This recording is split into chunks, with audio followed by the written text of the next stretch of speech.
Well, that was a pretty cool video, wasn't it? Just a few celebrities showing up for an Yeah, event. throw them in there. Okay, as you just saw, Activision Blizzard, one of the biggest gaming companies in the world, with a few of the most exciting and interesting franchises in the world. We've got the president and CEO here. He's been at the helm of the company for 20 years. So we've got a lot to talk about. We're going to get onto all those franchises and the fun stuff you just saw. But what I'd like to start with is who's gaming. So it used to be, from my perspective, that gaming was all about teenage boys in their bedrooms beavering away playing games. But it doesn't seem like that's the case anymore. So, Bobby, who is playing games these days? Why are they playing games? And on what platforms are they playing games? That's a great question, Rory, but I first want to start and say thank you very much for inviting me to participate. This region is a very important region for us for the future. There is more growth in MENA than almost any of the new opportunities that we see internationally. And Ambassador Altaiba, thank you for including me, and Nora, thank you very much for the invitation. People around the world are gaming in greater numbers than ever before. And what we've seen over the last 15 years is that gaming is now a mainstream form of media like film and television. And so in virtually every country in the world, you're seeing the emergence of gaming on par with the consumption that you see in film and television. It's still a largely male audience, but in the last 5 years, we've seen with the introduction of mobile gaming, women are taking to gaming in ways that we've never seen before. So you could look at gaming as a mainstream media market the same way that you view film and television. And how old are gamers these days? I've read that the average gamer was 31 now. I mean, this isn't just kids playing games anymore, is it?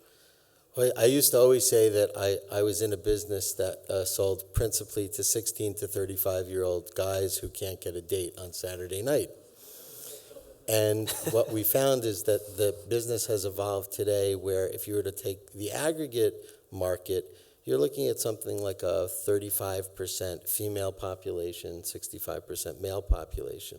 And the age range has changed also. As gamers have aged, and you've seen gaming now since the 1980s with the introduction of the Atari, today you're seeing a much broader spectrum. And so gaming ranges from 6 to 45, and we have big concentrations of audience that are over the age of 18. And I think I can probably rightly say that Call of Duty is your most successful franchise. I think 100 million people have played Call of Duty around the world, and they've spent 25 billion hours doing that. Who are those people? Where are they playing? Is it just what markets around the world are playing this game? Well, I think Call of Duty, in the aggregate, if you look at the over $10 billion of revenues that the franchise has generated, it's probably the most successful entertainment franchise.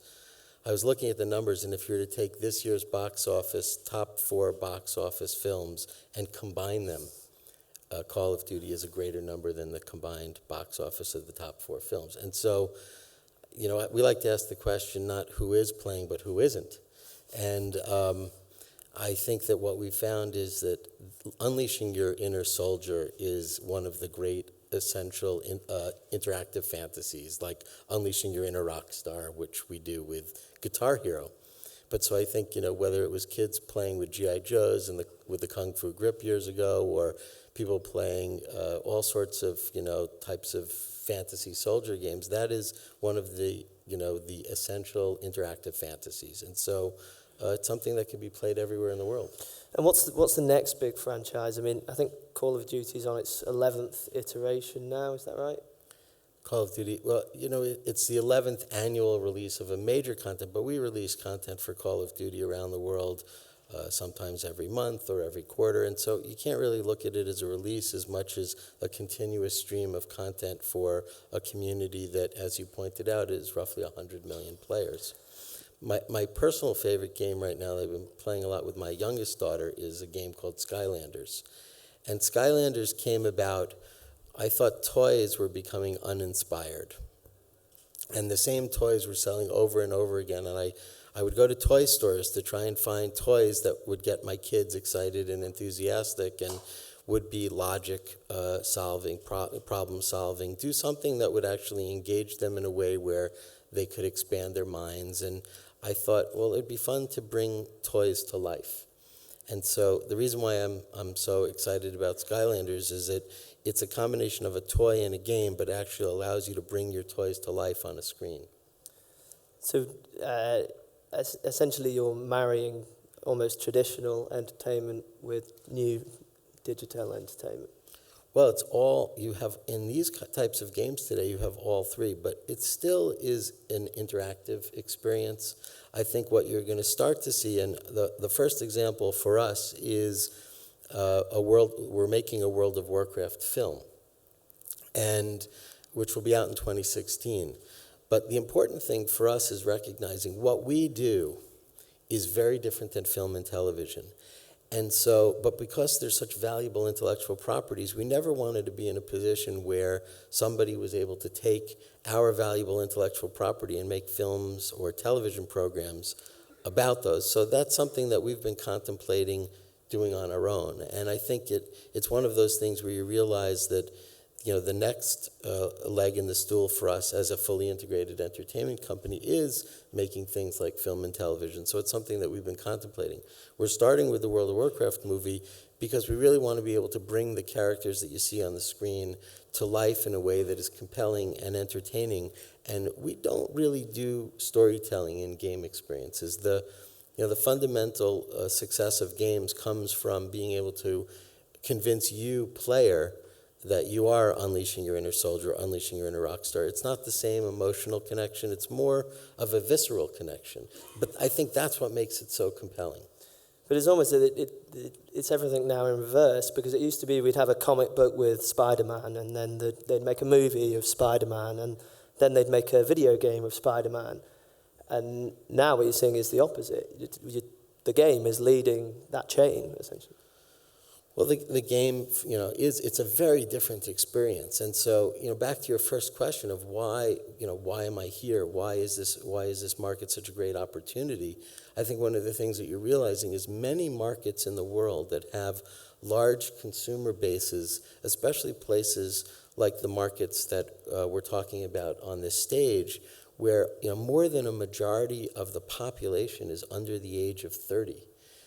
Those are ripe opportunities, and where television and film may not be as ingrained in the sort of social fabric of the culture, where you have the opportunity to establish gaming as something more important. And I think one of the things that you see for us in these markets, particularly here, is that you have a wide receptivity. Audiences are really interested. They are intellectually curious. They don't have the same investment and commitment to film and television as the principal way that they entertain themselves. And not to say that we're not excited about the opportunities for film and television. We are, but I think gaming has a chance to become a dominant form of entertainment. And if you look at what we're doing, for example, in China, we recognize that making Western content for the Chinese market was not really going to be successful. And so we built a studio in Shanghai to create content. And all of the content that we create for the Chinese market is local to the market.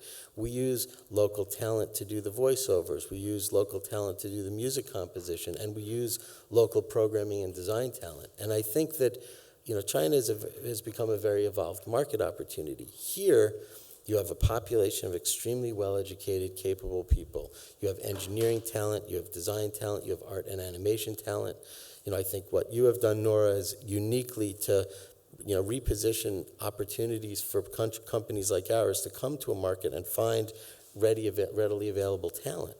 And I think that what you will see, and I can't say immediately, but over the course of the next 5 to 10 years, is there will be local content that will emerge, that will be created, that will be unusually successful in the local market, created for the local market. Well, so you created almost a local version of Call of Duty in China. And, could we see you do something similar for the Arab world, essentially, for Arabic?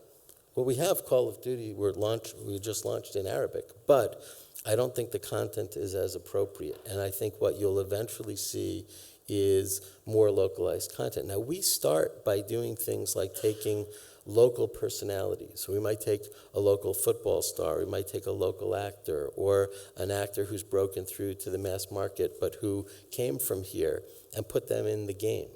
And then you'll start with sort of local characteristics, and then we move, once the market size is sufficient to warrant the investment like we have in China, then we'll actually invest in a studio in a local market. And could we see you build a whole completely new game around a concept from the Arab world, Arabian Nights, or something really unique to this region that you could then export to the rest of the world, essentially, take local and make it global? You know, I think it's very important. A lot of the markets like this market and the markets that encompass MENA for us, they need a local success. And so when you look at the population being, largely under the age of 30, if you want to give people hope and inspiration and opportunity, you have to find some local success. And I don't care whether it's a studio that we create that then exports that product to the rest of the world, or if it's a local company that we invest in and others invest in that ultimately experiences success creating games that can get exported. I think that when you look at where the next great games can come from, there's no reason. These teams that we use to build great games are a couple of hundred people. There are a couple of hundred extraordinarily talented people here. We can find a couple of hundred people who can make a great and successful game that can be exported to the rest of the world. Those kinds of successes are critical to attracting technical talent, retaining technical talent in a market, instead of sending the best and the brightest people who grow up in these markets to the U.S. to go then work in the Western countries. You really want to be able to attract that talent back here to be successful here. And I think gaming is an opportunity to accomplish that. And how important is mobile in all of this? I mean, we constantly hear about the high penetration of smartphones in this region, about the propensity to use mobile and social media in this region. I mean, what are you doing in the mobile space, and how could we see you here in the mobile space? We've been around as a game company for 35 years, and so we've seen, every type of display with a microprocessor connected. And I think the important thing for us is having a display with a microprocessor that's capable of delivering an interactive entertainment experience. Mobile phones are great devices to accomplish that. And I think when you look at the projected growth and the last 3-year growth of smartphones in this region, if you look at the success that you've seen in terms of being able to provide high-level bandwidth, high-quality internet connections, those are all things that make it a very interesting market opportunity for us. But the mobile phone will play an important role in the success of gaming in this region. Do you worry about the mobile phone at all, it being traditionally a console-driven company? No, well, half of our revenues come from non-console devices, but we are very device agnostic. If we have a screen and it has a microprocessor and you can make something that's fun to play, then we get enthusiastic about it. We've been talking about the Arab world. Can you just give us a context of, how important are emerging markets to your company at the moment? I mean, how much of your revenues do you get from emerging markets or from non-US business? How important is it? So we're a $5 billion revenues company, and 65% of our operating profit comes from outside of North America. And the bulk of the growth is coming from outside of North America.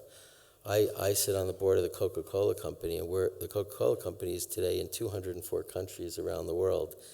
And every time I leave a Coke board meeting, I go back and ask our head of international what we're doing to expand the reach in places like Myanmar, where there are 56 million people that have, incredible opportunities for interactive entertainment, or Vietnam, where you have 100 million people, high penetrations of smartphones. And so for us to continue to grow and expand, and not only to grow and expand, but to really be able to find new opportunities to entertain people, they're not going to be just Western developed ideas. And so for us to continue to grow and be successful and find innovation, it requires us to be in as many markets as we can.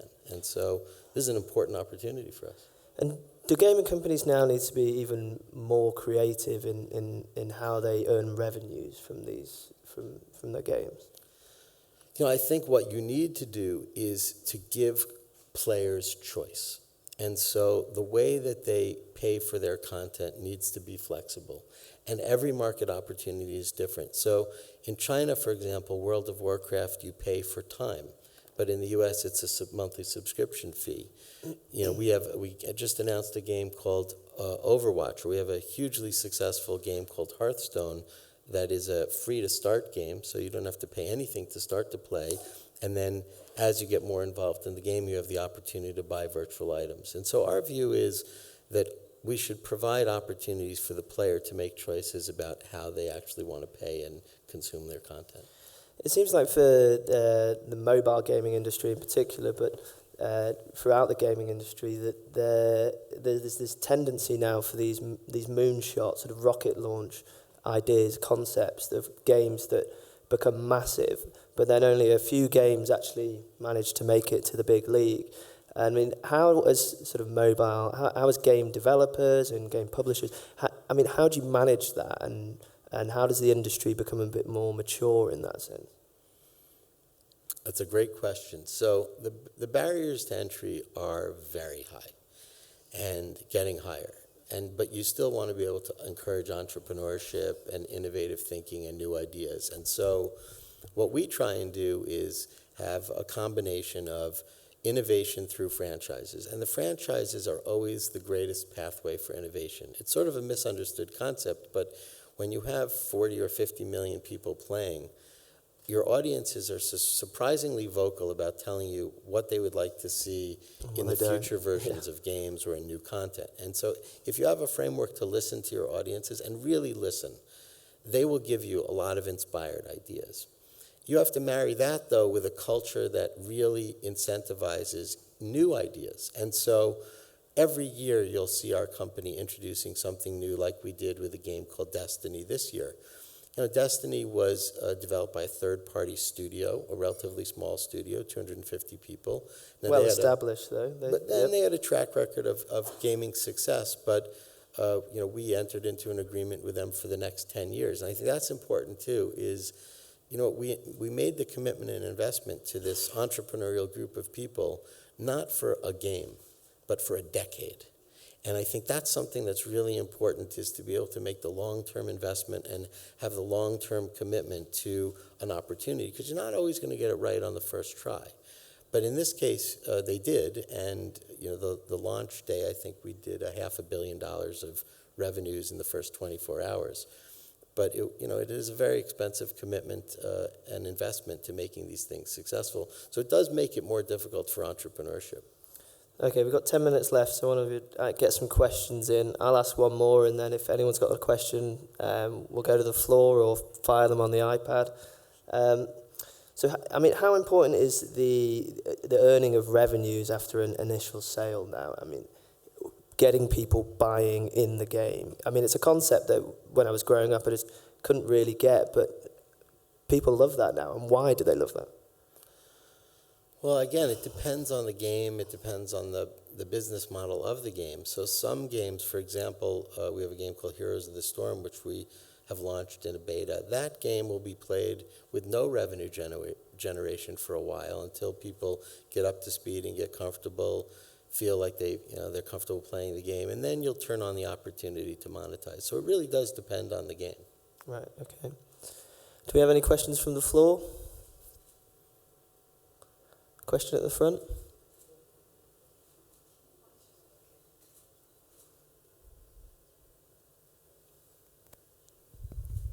Thank you. Riyad Najm from the Saudi Arabian Commission for Audiovisual Media. Just have a question. We know this market and this business is evolving rapidly in the region. And you gave an example of what you have done in China, and I think the interviewer asked you, why don't you do the same in our part of the world? And I think this part of the world deserves some investment from your side, on this side. And I hope you take it very, very seriously. I have one question for you on the content of many of the games. Do you consider the cultural content and the sensitivities of culture when you distribute your game worldwide? And do you have versions that are suitable for certain areas and not suitable for other areas? It's a great question and an important statement. I think I'm very good at prioritizing my time.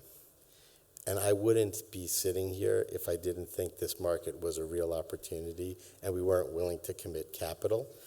And How would that come, though? How would that happen? well, I can tell you, we are sitting on $5 billion of cash. And so we don't have any difficulty in accessing capital to be able to make investments. In markets like this, I think you need to have local content. It needs to be extremely culturally sensitive and culturally appropriate. I think you need to have local development talent that's participating in the product localization, or you're not really going to be able to get the essence of the culture just the right way. And so from our perspective, I can tell you I wouldn't be here if I didn't think there was an opportunity. Some of the games that we create, I would say, don't have an entirely informed view of how to be culturally appropriate in all markets.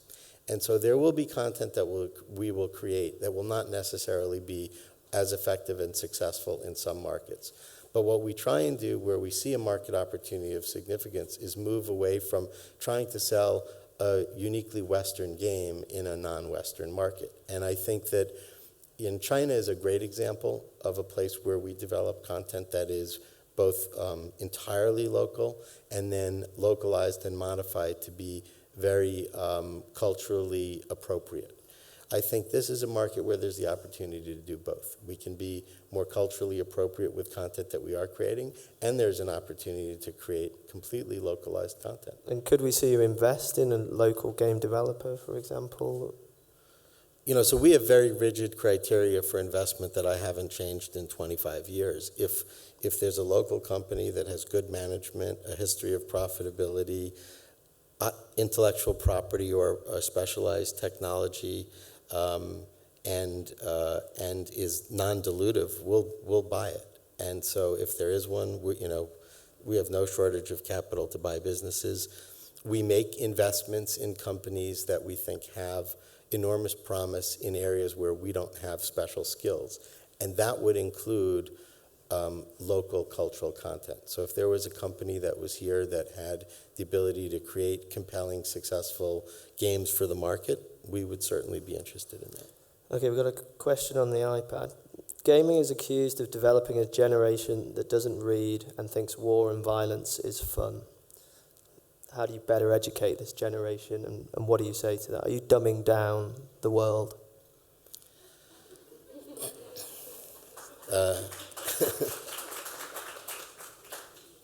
I don't think so, or I wouldn't be devoting my life to doing what I'm doing. I look at kids around the world that I have the chance to meet and see through my work, and I find that, kids who are thoughtfully and appropriately engaged in a variety of interactive experiences, whether it's on Facebook or whether it's playing games or appropriately engaged in other forms of media, they usually seem to be the better informed kids. I think that it's very easy to take the responsibility of parenting and abdicate it to, and blame media or blame, Agreed. Other places for the fault of for faulty parenting. And I think if you have children, it is your responsibility to manage their time effectively and thoughtfully. And so while that's a very convenient way to abdicate the responsibility, I don't think that gaming or reading or watching television are going to contribute to the ills of society. In fact, I would say the opposite. If you look at, and these are, I like facts. If you look at from 1995 to today, the introduction of the PlayStation occurred in 1995. Spatially, kids couldn't absorb 3 dimensions until they were around 12 or 13 years old. Today, we've seen this notable shift that kids as early as 9 years old have the ability to spatially interpret 3 dimensions. And the only reliable predictor that we've seen as to why this behavior has changed, and these are neurological, physiological changes, is video gaming. And so, I don't feel the need to defend video gaming as a medium, but I do think that problem solving, logic building, the kinds of things that you see incorporated into games is something that is really transforming kids and their intellectual capabilities and neurological capabilities. So that's something that I think we can enthusiastically embrace. As far as content that's inappropriate for children, again, I think parents have a responsibility to make sure their kids aren't watching R-rated movies, they're not watching inappropriate content, and games are made for adult audiences and they're made for children audiences, and so I think it's important to be respectful of the ratings. Okay, question at the front.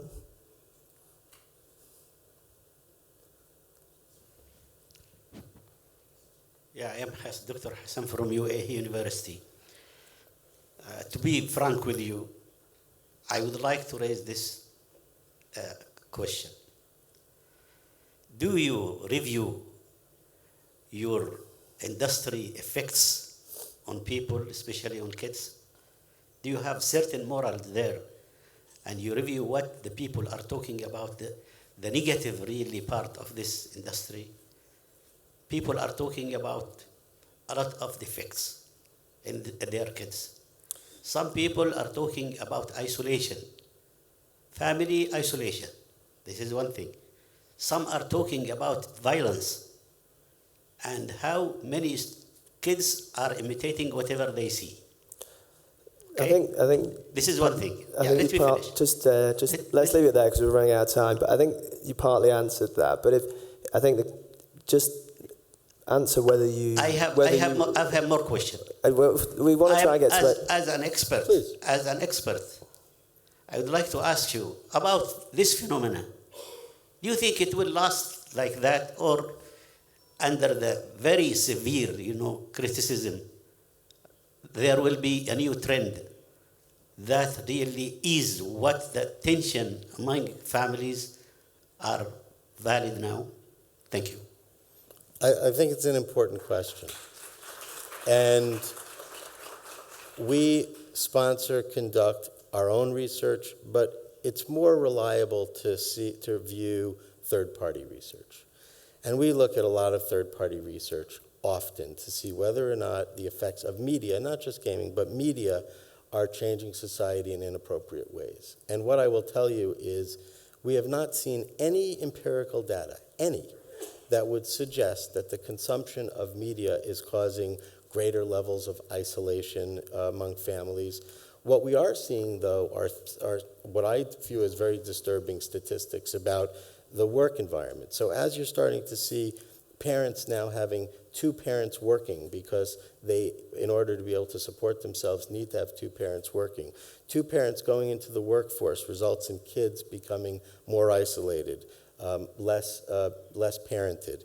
You're seeing the quality of education in the developing countries, and the United States is probably, from my perspective, one of the worst examples of when you're seeing grade level quality education declining at such rapid rates. So quality of education. Then you're looking at lack of religion.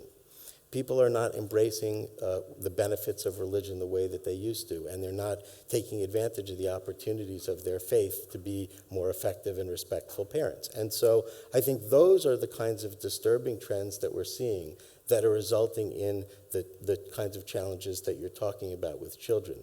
It's not that anything that we've been able to see that would suggest that media is actually contributing to that. But those kinds of things are things that we are concerned about as a company, and I'm concerned about as a parent. So I think it's a very important question, but from our perspective, I think there are a lot of reasons why you're seeing the changes that we're seeing in the family. Okay, let's do one more question. I promised it to this guy, 3 in from the front, I think. This chap here. Thanks. Hello. Just a quick one. We've seen the specific genre of RTS in gaming cause a rise of something called an e-sport. So now we have something called a digital sport where people travel all over the world to enroll in these tournaments to actually be part of, they're actually being called sporting events where people join and they compete and they have prizes. And this is something that we've seen grow in markets like Russia, markets in the US.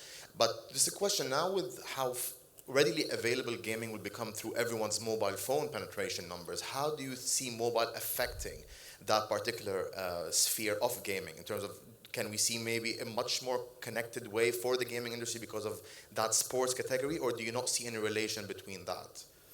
It's something I'm personally very excited about. So we created the first real e-sport in Korea with a game called StarCraft.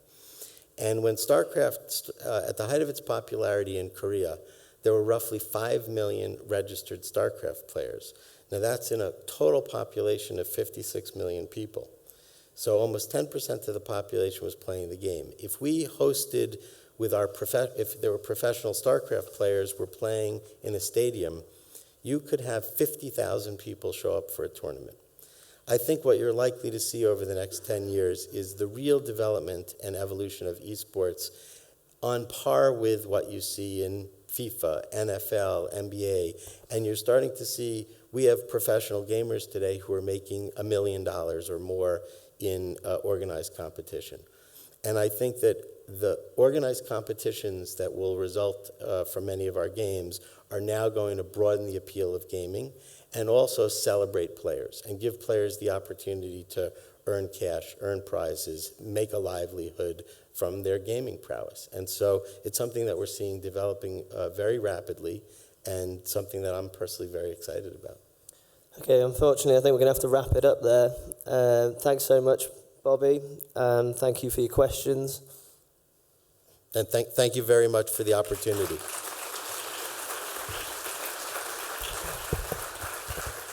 Thank you, Bobby and Rory, for